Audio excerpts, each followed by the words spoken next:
Good morning. It's Rita from Miss Rita to the Rescue. I'm making masks this morning, so no cricketing this morning. So I'm making masks, and people do keep asking me questions about them. So I wanted to just kind of go over what my process is. Now there are other patterns and such on the web and on YouTube, but this is the one that I developed, and the reason why I developed it this way is because it has a little pocket in the back right here, so that whoever it may be, good morning Sydney and Danielle, good morning. The reason why I put that pocket there is so that you can put, or whoever is using it can put like a filter in there. I realized that these are fabric, and as your breath is sort of hot, it could cause the fabric to get wet. So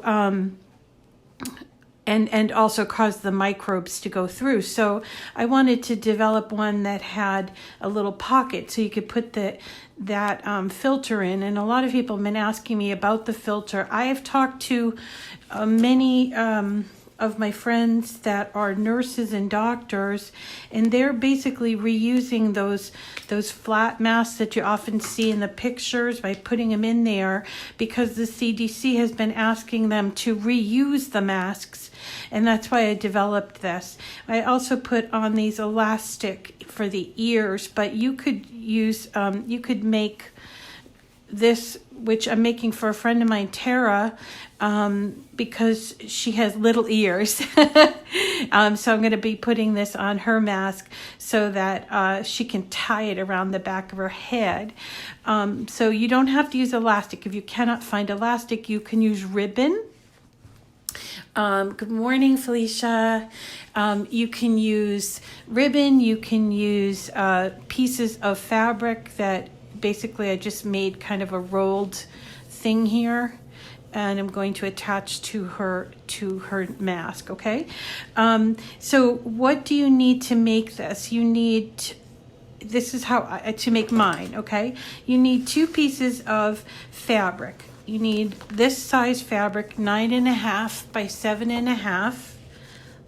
Right. And I just took a piece of cardstock, and I just measured 9.5 by 7.5, and then I cut out this piece from regular cotton, just stuff that I had lying around. I have all different colors and patterns. I'm trying to keep in mind that sometimes men will be wearing these, so I wanted to do some things that were a little more masculine. So that's the first piece, and then you're going to need 2 pieces of this.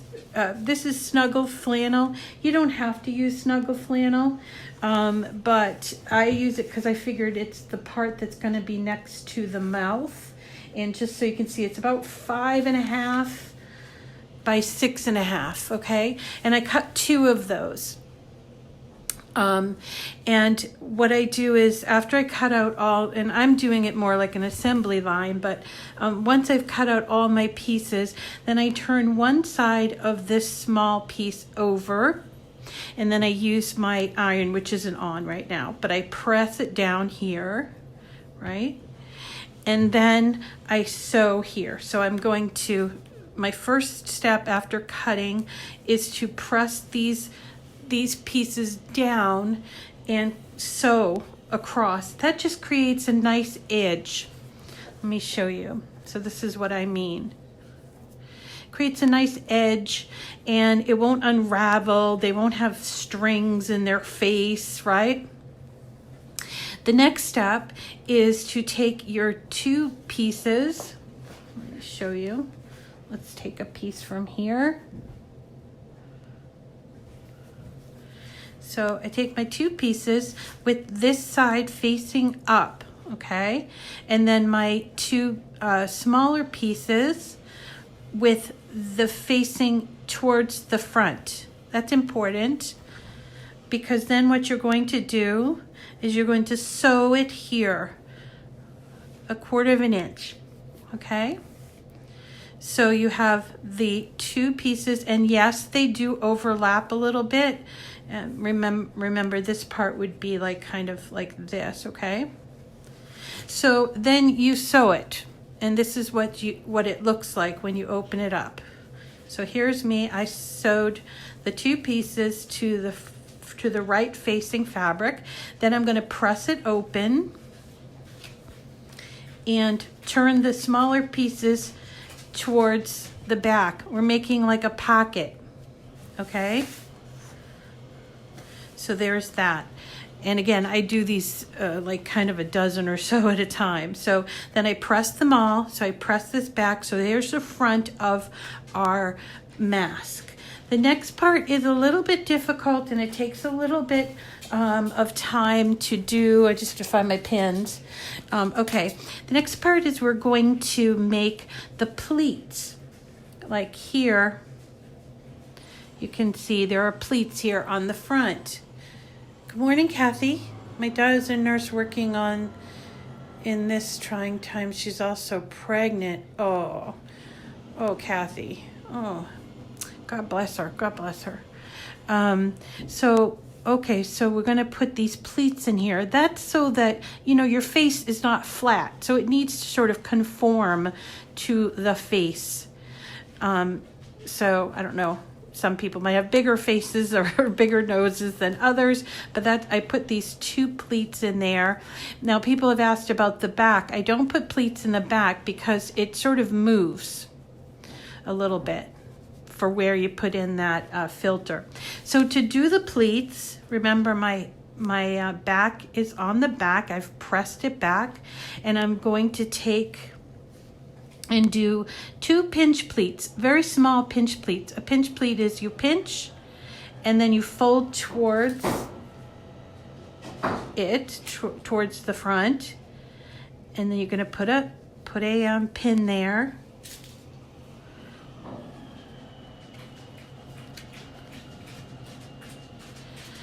And once you do one, then the second one, pinch. And I don't make them very big, and I also don't grab the back fabric, okay? So once I have the pinch pleats sort of in with the pins, I go back to my machine and I just sew them here. So that way they're kind of caught. And I don't have to worry about the pins. I can take the pins out. Then after I do that, I'm almost done. After I do that, I'm going to take my pins out because I folded I folded it, and I've done the straight through there to hold those pinch pleats. And then I fold it once and then twice, and I sew here. So along this edge here. Okay, and I do that on both sides. And at that fold, I am picking up the back. So I've created sort of like an envelope or a pocket, you see? And then it creates that fold so it doesn't open up too much, and it holds the filter. And then all you're left to do is to take your elastic, which I cut mine to about 14 inches. And then I fold it in half, and each half becomes the edge here. And then I just sew it on the back side. I sew it here and here, and then here and here. So then it's finished. You'll obviously have to clean it up and take all the the threads off, but that is it. It's a pretty easy process. Doesn't require a lot of sewing knowledge, just a little bit of patience as you learn your own technique. And you put these, the way you wear it is you put your filter in, and then these go around your ears, and that is a fabric mask. you know what? Sydney's asking me if I have the measurements on my page. I'm going to post that again later today. But just for those that are watching now, the large piece is 9.5 by 7.5. And you know what? It's give or take. If it ends up being 9.25 or, 7 3/4, that's okay. You have to work with what the fabric you have, and that's fine. So 9.5 by 7.5. And then the smaller pieces are 6.5 this way and 5.5 this way. So 5.5, 6.5. And you cut 2 of these and 1 of these. And then as far as the elastic goes, it's 14 inches for each mask. So they're cut in half, 1 for each side of the mask. And that is it, folks. It's really quite simple. And if you have some basic sewing skills and access to a sewing machine, it definitely goes better with a sewing machine. If you don't have a sewing machine, you can do them by hand, but it's slow going. So if you're making them for yourself, you could certainly do it by hand. And don't forget that you need to put that filter in there. When I'm giving these away, I always make sure that I'm giving them to someone who's going to put a proper filter in there. I've heard people say, oh, you could put a coffee filter or you could put a tissue or whatever. I don't know what the proper thing is. Just be careful. I can't be responsible for people, getting infected, even though they're wearing the mask, because there really is their responsibility to come up with the proper filter. Okay.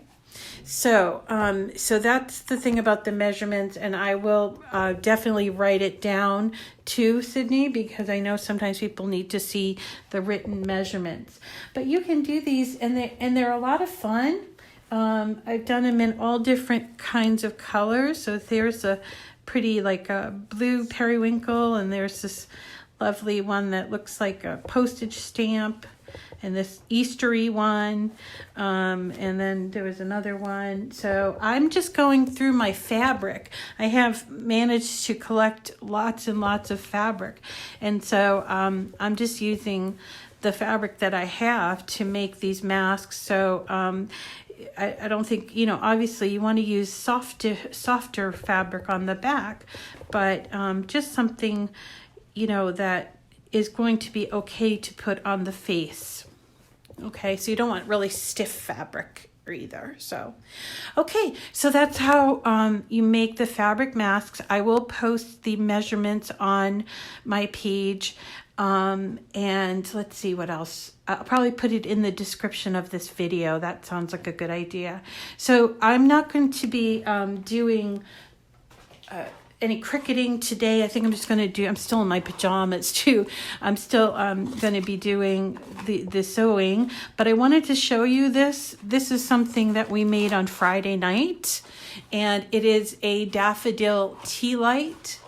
This was from a free file that we got from 3D SVG, otherwise known as Dreaming Tree, 3dsvg.com, and it's free. You can download the SVG and upload it to Cricut Design Space. It's like a little pedestal and then a square. We use the vellum in the back. Yeah, I've made a lot, Danielle. I've given a lot away already, but I think I just counted. I've got another 4 dozen that I've made and ready to go. And then I've got 3 more dozen that I'm almost ready. They're in the works. So if you want to see how we put this together, you can go see that video. That is on my YouTube channel. It's not on Facebook because it was called Live Cricut Chat Daffodil Tea Light. So if that's something you want to make, it really only takes a couple of sheets of paper. You do need vellum, and then you need a tea light in the inside. But I thought that was really cheery, especially for today where it's kind of dreary here in New England. So I thought that was fun. I'm going to leave it on my table so I can look at it during the day if I get a little down. So thank you so much for coming today. Sorry, no Cricut. stuff, but I'm kind of working on this project, which I kind of have prioritized a little bit. But I'll be back tomorrow. I'm thinking that we're going to do some 3D flowers. I haven't picked out the flower that we're going to do yet, so I will pick it out, and I'm hoping it'll either be a free file or a file from Cricut Design Space that is free for Access members. So I do hope you join me again tomorrow and you make good use of your time. I know this is tough for a lot of people, so I'm proud of you. I'm proud that you have really stuck to it. It's hard. There are times when I just want to just get out of the house, and you can go outside and get fresh air. I think some people are taking it quite literally and not leaving, but you can go and get some fresh air. My son went down to Winter Island in Salem on Friday night, and he really enjoyed it. Winter Island is not really an island, but it's in Salem, and it's usually quite popular, but obviously this time of year, not so much. So we're just taking this quiet day, this rainy day, and just sort of enjoying home time. But if it gets a little bit better, we'll probably go out for a walk too. So thanks so much for coming today. You make it a great day, everyone. Take care of yourself.